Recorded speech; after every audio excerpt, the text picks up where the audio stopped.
Hey, good Saturday morning to you. I'm looking in 1 Timothy chapter 6, beginning with verse 6, 1 Timothy 6:6 this morning. Paul giving these final words to Timothy to exhort him and to encourage him. He says, now godliness with contentment is great gain. For we brought nothing into this world, and it is certain we can carry nothing out. And having food and clothing, with these we shall be content.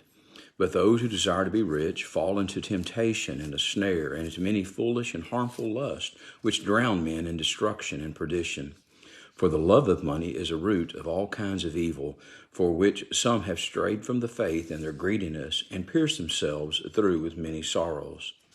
But you, O man of God, flee these things and pursue righteousness, godliness, faith, love, patience, gentleness.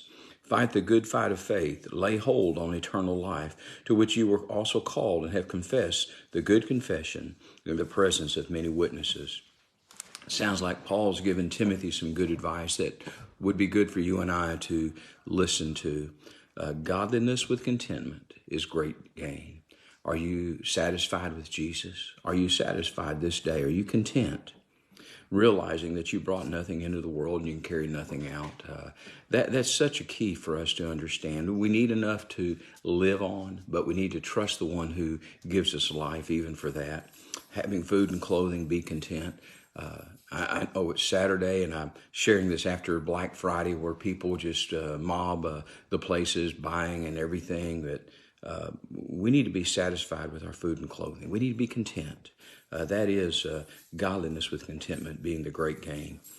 So many that we have seen that have pursued the riches and strayed from the faith. Their greediness has taken their time. And I pray today that you would take the time to let Jesus be all in all for you, that he is enough and not be pierced with the sorrows. He tells us in verse 11, if you see what it says, "Oh, man of God, flee these things, pursue righteousness, godliness, faith, love, patience, and gentleness." Today, I would challenge you to pursue those things, the righteousness of God, the godliness that he gives us, this thing of faith, knowing that we need to walk in faith and having the love, that commandment, the new commandment, to love one another. As I get older, I try to develop this thing of patience and gentleness. And then he tells him to fight the good fight of faith. I'll pray today that you are fighting the good fight of faith, that you challenge yourself, that you understand, that you've given a confession if you know Jesus. And then finally in verse 20, he says this, "O Timothy, guard what was committed to your trust, avoiding the profane and idle babblings and contradictions of what is falsely called knowledge. By professing it, some have strayed concerning the faith, and grace be with you." That's my prayer for you today, that grace would be with you. We invite you to worship with us. We challenge you to be somewhere tomorrow in the house of God, worshiping with the people of God, the one true God.